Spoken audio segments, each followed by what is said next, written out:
안녕하십니까, 박병욱입니다. 지금 참 날씨도 추워지고 하는데 우크라이나 전선이 굉장히 이제 아마 힘든 것 같아요. 이제 소련은 참 어떻게 보면 군사 대국이죠. 군사 대국에다가 여러 가지 뭐 조건이 유리한 조건이었고, 그리고 또 먼저 침공을 했었고, 러시아죠. 러시아 침공을 했었고, 공산주의 정권이 유지되고 있으니까 러시아라는 국민이 잘 떠오르지가 않고 소련, 그 다음에 중공 이렇게 자꾸 기억이 납니다. 그런데 참 거기에서 어젠가 신문에 보니까, 신문이었는가 방송이었는가, 참 애들이 거긴 또 이스라엘 전쟁에서 이제 팔레스타인 애들이 모여서 조그만 불을 켜놓고 텐트 안에서 라고 있던데, 너무 참혹한 현실이죠. 참혹한 현실입니다. 하마스는 본인들이 러시아도 마찬가지고 일을 저질렀죠.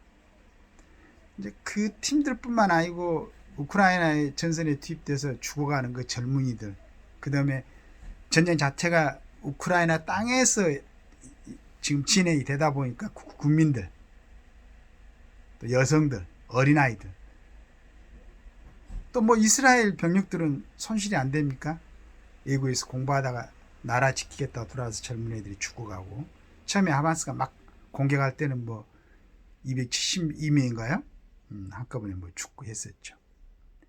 자, 이런 상황을 보면서 국가의 안보가, 물론 이제 전쟁이 발발하고 유사시 때 참 전 국민이 동원되고 나가서 나라를 지키는 것도 중요하지만 그 전에 아예 일어나지 않도록 억지력을 갖는 게, 이게 굉장히 중요하겠죠.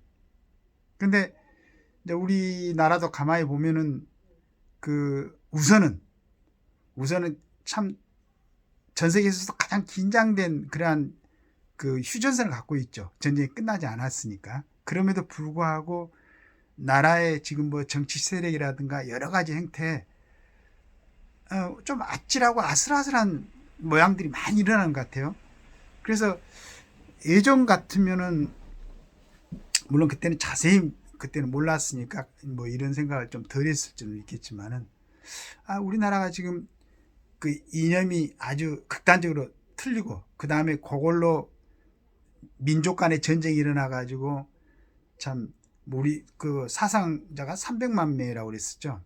그 다음에 외국에서 16개 국가가 전투 지원군들이 와갖고 또 죽어갔었고, 그 다음에 지금 1000만 이상 가족이 70몇 년을 헤어졌으라고 살고 있고, 그러는데도 불구하고 지금 헌법적으로 분명히 금지되어 있는 이런 행위를 하는 사람들이 일반 사람들이 아니고, 하여간 나라에 굉장한 영향력을 끼칠 수 있는 자리에, 그것도 자기들이 열심히 일하고 돈 버는 그 돈으로 그런 행동을 하는 게 아니고, 우습게도 국가의 어떤 재정적인 지원을 받아가면서 그런 일을 하는 사람들도 있다는 얘기죠. 그런데 왜 이게 척결이 안 되고 있는가? 아까 제가 잠깐 말씀드렸지만은 정치 세력들이 모여 있으면서 그 선명성이 없으니까 그렇다.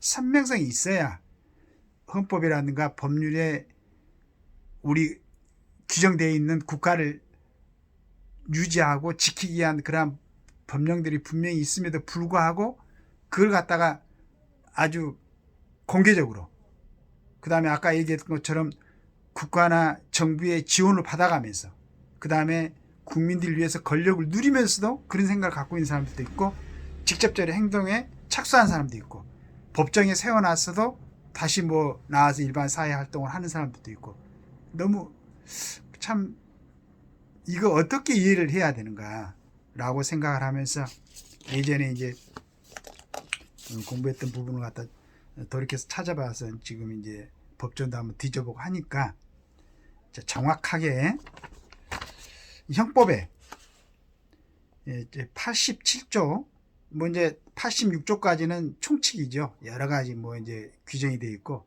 각 칙의 제1장에 굉장히 중요하죠. 그렇게 어떤 형법의 기본 원리 같은 걸 설명하는 총칙이 있고, 그 다음에 처음으로 각 칙이 적용되는데 87조 각칙의 1조를 할 수 있죠. 내란의 죄가 규정이 되어 있습니다.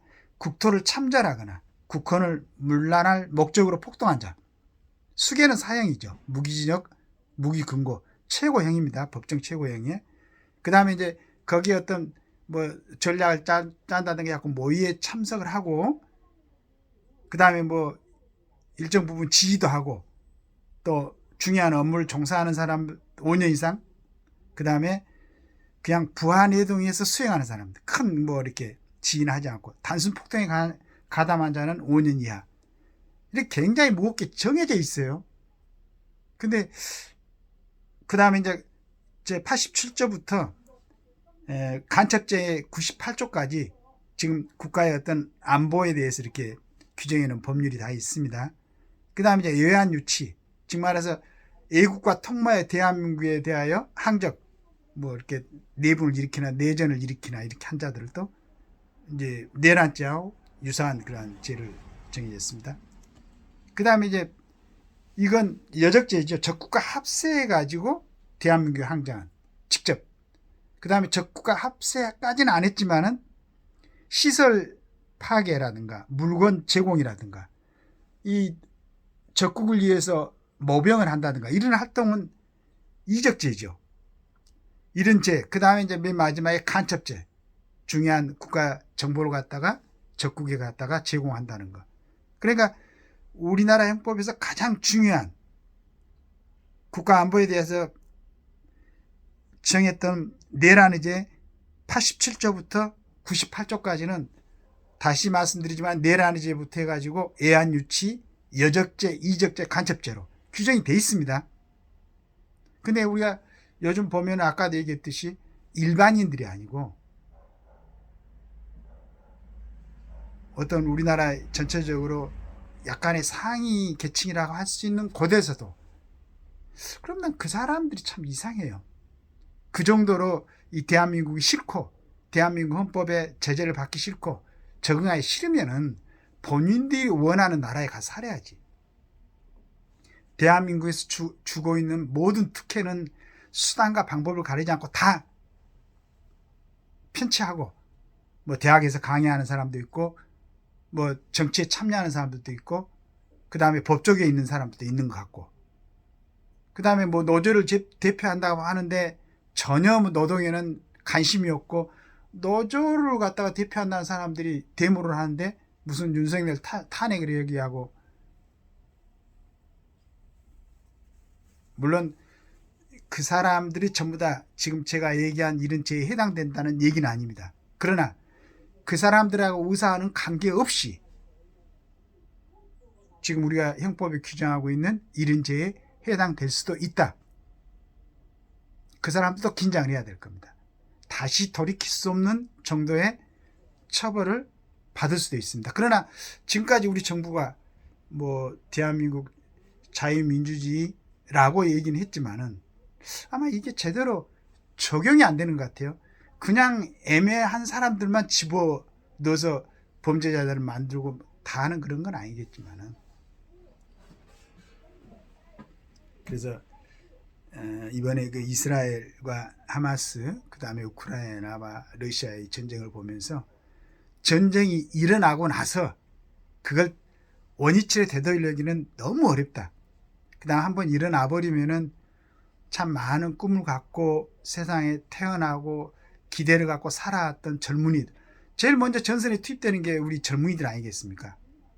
그 젊은이들이 자기의 꿈 모든 걸 다 잃고, 그 다음에 그 젊은이들이 사라지면 그 사람들하고 가족으로 형성했던 주변의 사람들까지 정말로 인생이 아주 고통스러운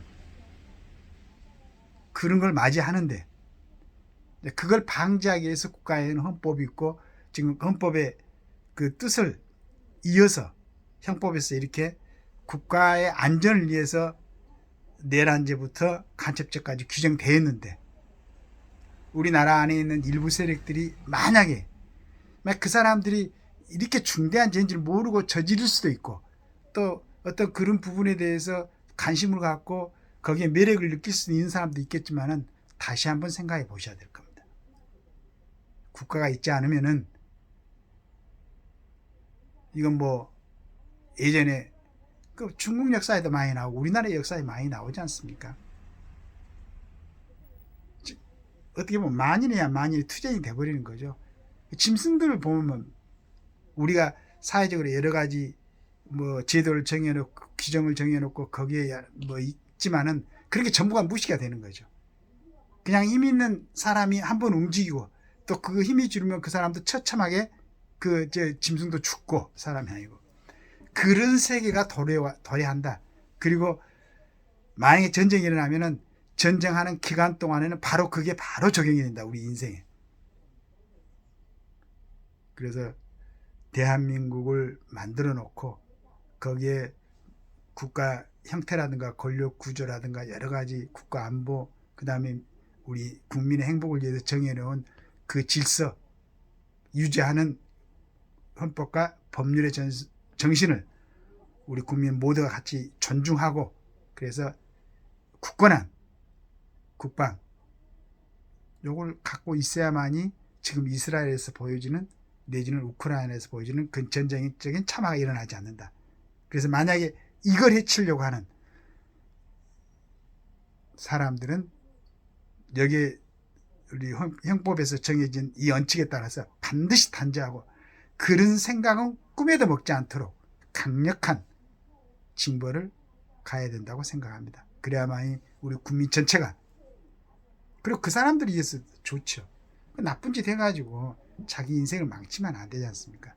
그래서 우리 대한민국 안에 있는 모든 사람들 정말로 국가의 헌법과 형법의 이 중요한 87조부터 98조까지는 절대로 위법하지 않는 그러한 정치 세력부터 일반 국민까지 되기를 간절하게 희망합니다. 그래야만이 우리 대한민국이 굳건하게 유지되고 희망차고 미래가 밝은 그리고 후대들에 대해 멋있는 그러한 나라로 물려줄 수 있는 그런 나라가 될 겁니다.